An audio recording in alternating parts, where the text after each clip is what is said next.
Welcome. Today we will read Lesson 138 in the workbook. And from the text, Chapter 13, Section 7, Attainment of the Real World, paragraphs 1 through 9. And now for Lesson 138.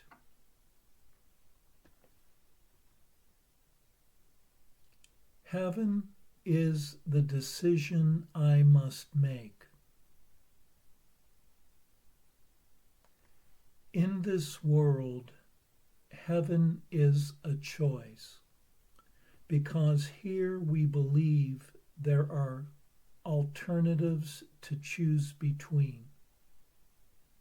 We think that all things have an opposite, and what we want we choose. If heaven exists, there must be hell as well. For contradiction is the way we make what we perceive and what we think is real. Creation knows no opposite.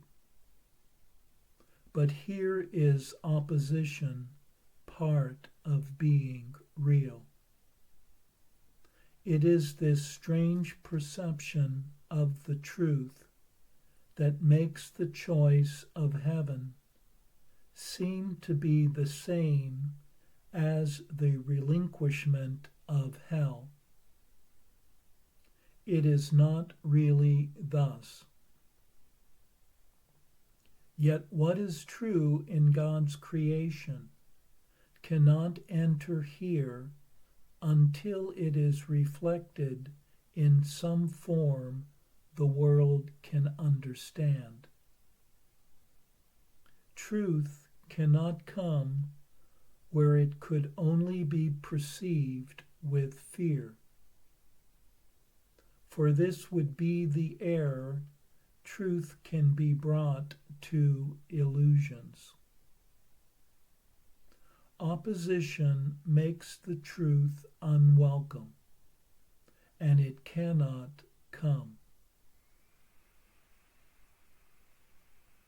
Choice is the obvious escape from what appears as opposites. Decision lets one of the conflicting goals become the aim of effort and expenditure of time. Without decision, time is but a waste and effort dissipated. It is spent for nothing in return, and time goes by without results. There is no sense of gain, for nothing is accomplished, nothing learned. You need to be reminded that you think 1,000 choices are confronting you, when there is really only one to make. And even this but seems to be a choice. Do not confuse yourself with all the doubts that myriad decisions would induce. You make but one, and when that one is made, you will perceive it was no choice at all. For truth is true, and nothing else is true. There is no opposite to choose instead. There is no contradiction to the truth. Choosing depends on learning, and the truth cannot be learned, but only recognized. In recognition, its acceptance lies, and as it is accepted, it is known. But knowledge is beyond the goals we seek to teach within the framework of this course. Ours are teaching goals to be attained through learning how to reach them, what they are, and what they offer you. Decisions are the outcome of your learning, for they rest on what you have accepted as the truth of what you are and what your needs must be. In this insanely complicated world, heaven appears to take the form of choice rather than merely being what it is. Of all the choices you have tried to make, this is the simplest, most definitive, and prototype of all the rest, the one which settles all decisions. If you could decide the rest, this one remains unsolved. But when you solve this one, the others are resolved with it. For all decisions but conceal this one by taking different forms. Here is the final and the only choice, in which is truth accepted or denied. So we begin today considering the choice that time was made to help us make. Such is its holy purpose, now transformed from the intent you gave it, that it be a means for demonstrating hell is real. Hope changes to despair, and life itself must in the end be overcome by death. In death alone are opposites resolved. For ending opposition is to die, and thus salvation must be seen as death, for life is seen as conflict. To resolve the conflict is to end your life as well. These mad beliefs can gain unconscious hold of great intensity and grip the mind with terror and anxiety so strong that it will not relinquish its ideas about its own protection. It must be saved from salvation, threatened to be safe, and magically armored against truth.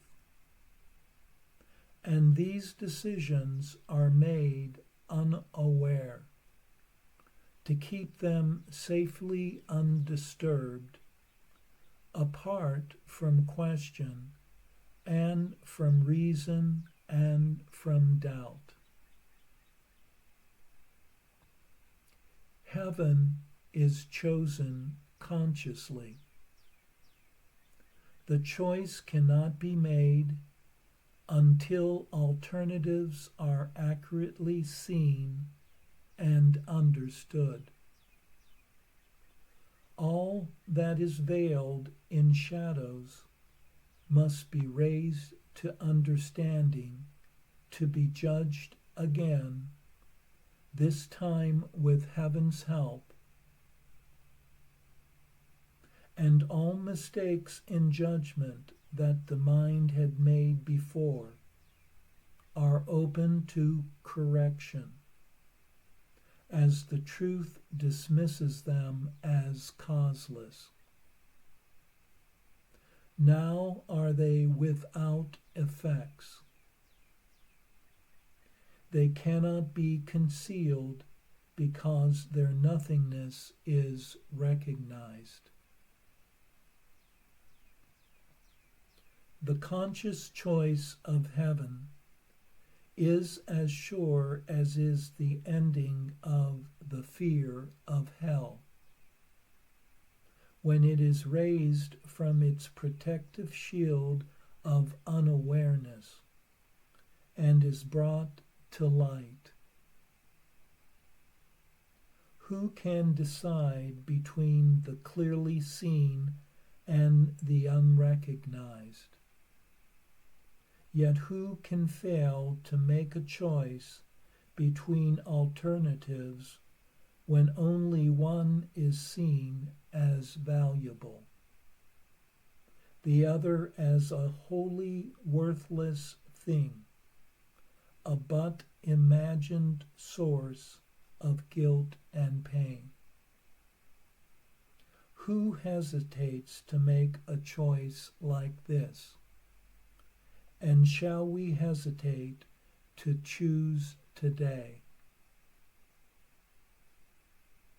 We make the choice for heaven as we wake, and spend 5 minutes making sure that we have made the one decision that is sane. We recognize we make a conscious choice between what has existence and what has nothing but an appearance of the truth. Its pseudo-being, brought to what is real, is flimsy and transparent in the light. It holds no terror now, for what was made enormous, vengeful, pitiless with hate, demands obscurity for fear to be invested there. Now it is recognized as but a foolish, trivial mistake. Before we close our eyes in sleep tonight, we reaffirm the choice that we have made each hour in between. And now we give the last 5 minutes of our waking day to the decision with which we awoke. As every hour passed, we have declared our choice again. In a brief, quiet time devoted to maintaining sanity. And finally, we close the day with this, acknowledging we chose but what we want. Heaven is the decision I must make. I make it now and will not change my mind, because it is the only thing I want.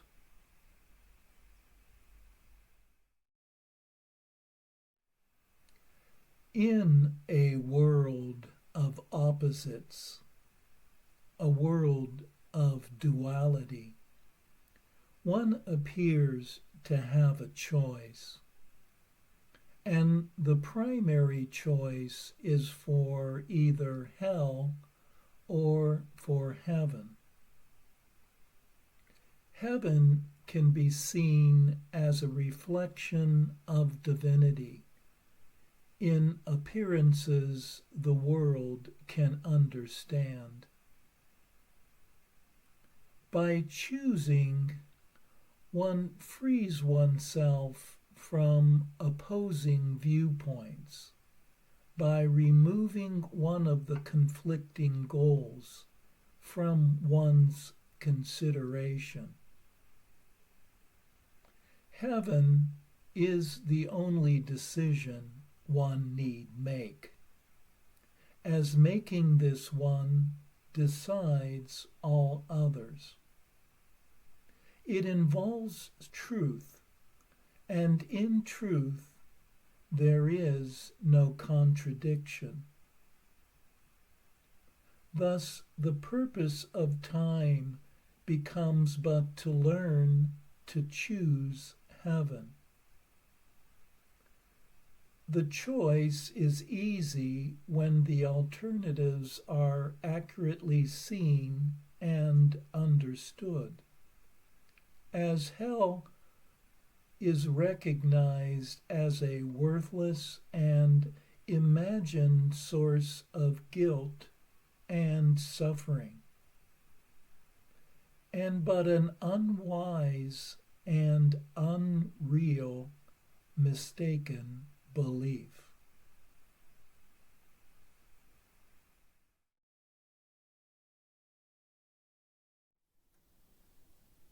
And now for our text reading for today from chapter 13, section 7, Attainment of the Real World.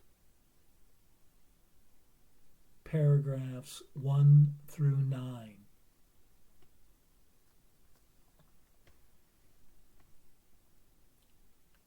Sit quietly and look upon the world you see,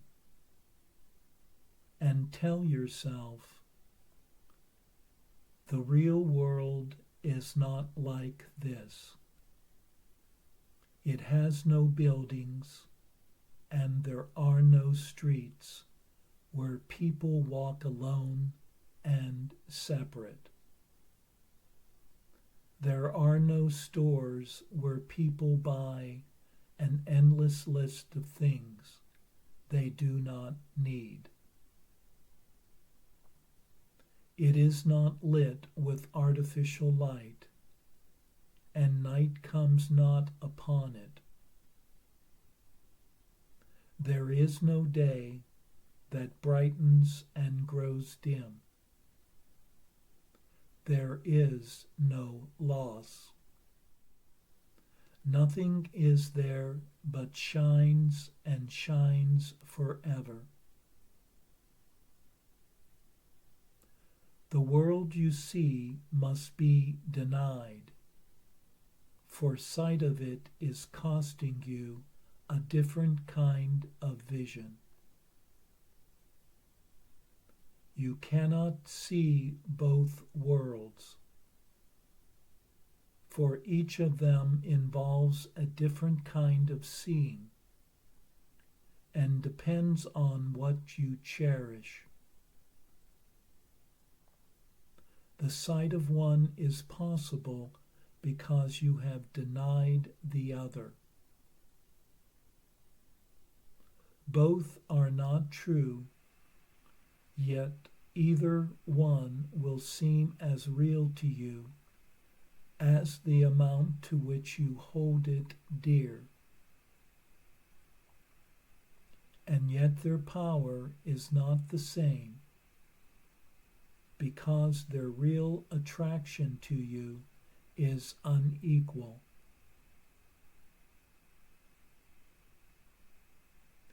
You do not really want the world you see, for it has disappointed you since time began. The homes you built have never sheltered you. The roads you made have led you nowhere, and no city that you built has withstood the crumbling assault of time. Nothing you made but has the mark of death upon it.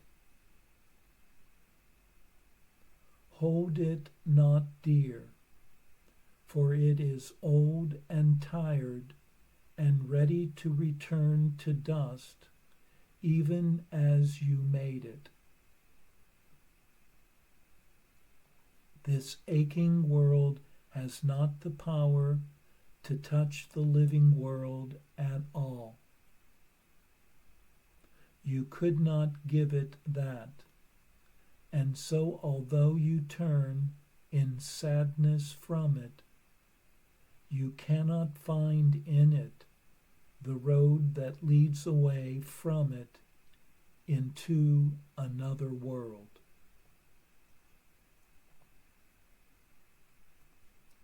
Yet the real world has the power to touch you even here, because you love it. And what you call with love will come to you.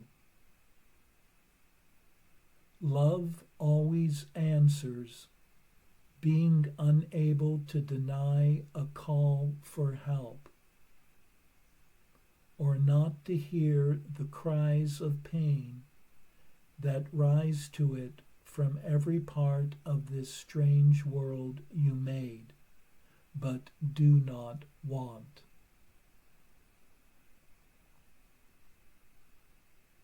All that you need to give this world away in glad exchange for what you did not make is willingness to learn the one you made is false. You have been wrong about the world because you have misjudged yourself. From such a twisted reference point, what could you see? All seeing starts with the perceiver, who judges what is true and what is false.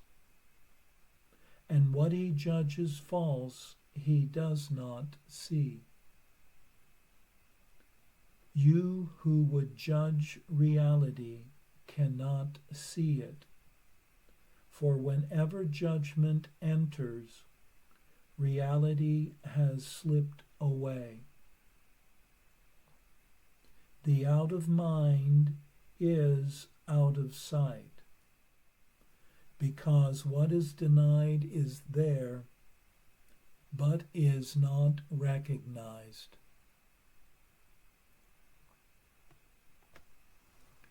Christ is still there, although you know him not. His being does not depend upon your recognition.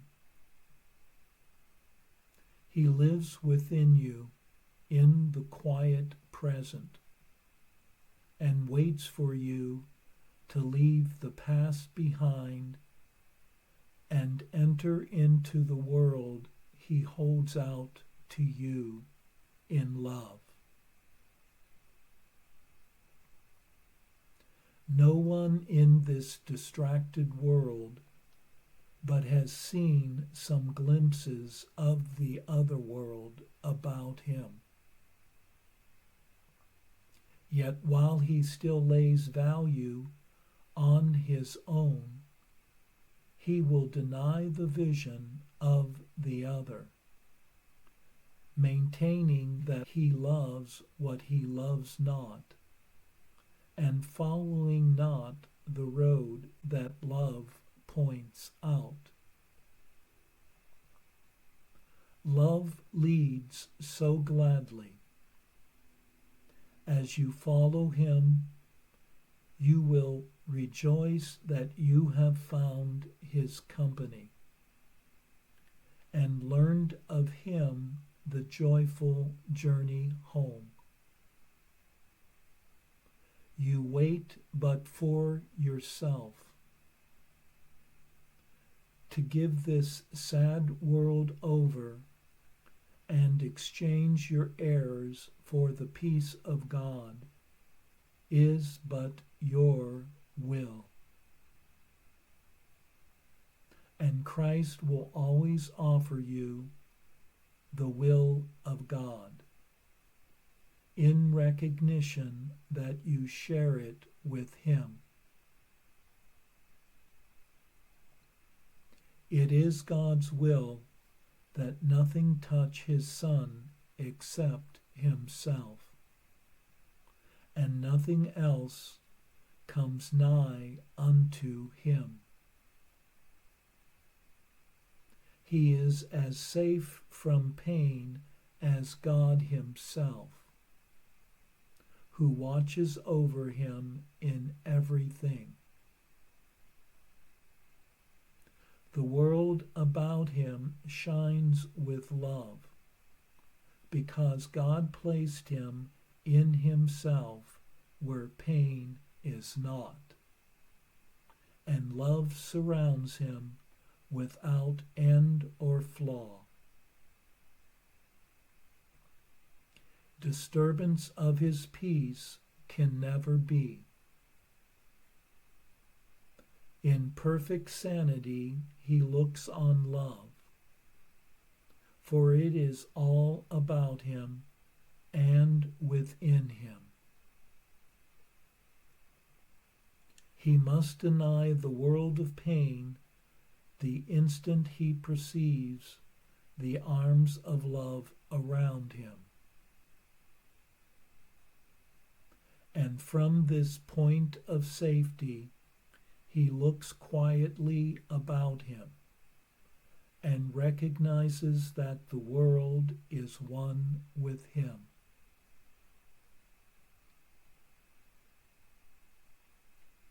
The peace of God passeth your understanding only in the past. Yet here it is, and you can understand it now. God loves His Son forever, and His Son returns His Father's love forever.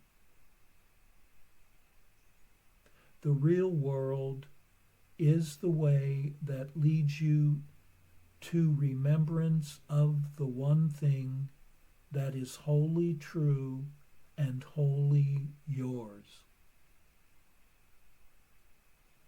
For all else, you have lent yourself in time, and it will fade.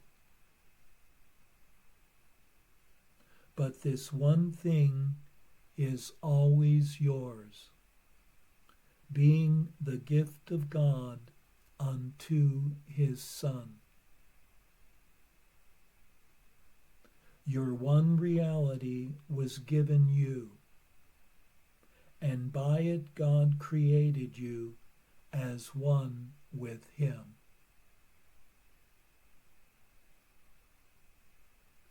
You will first dream of peace and then awaken to it.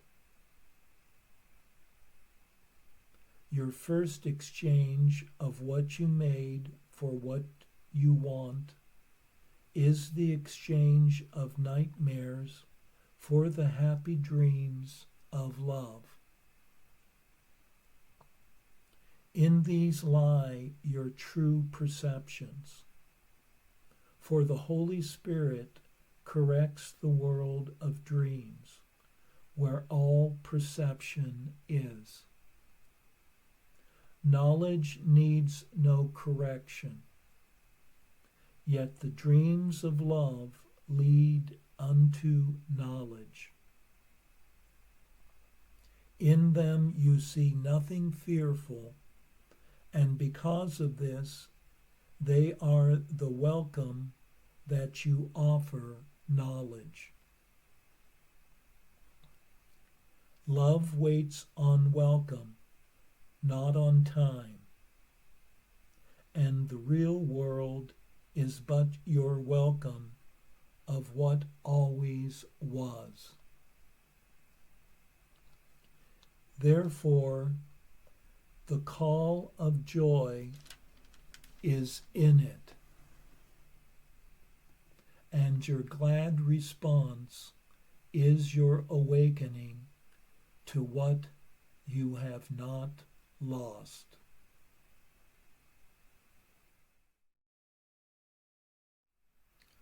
On this joyful journey toward uncovering the real world, one begins by trading nightmares for happy dreams,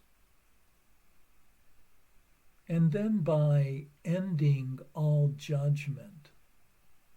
The reality that had been denied begins to dawn.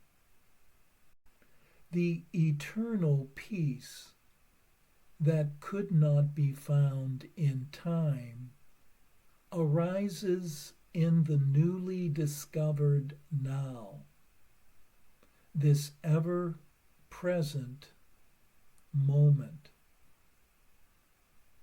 In perfect sanity does one begin to look upon love, shining in the world all around oneself.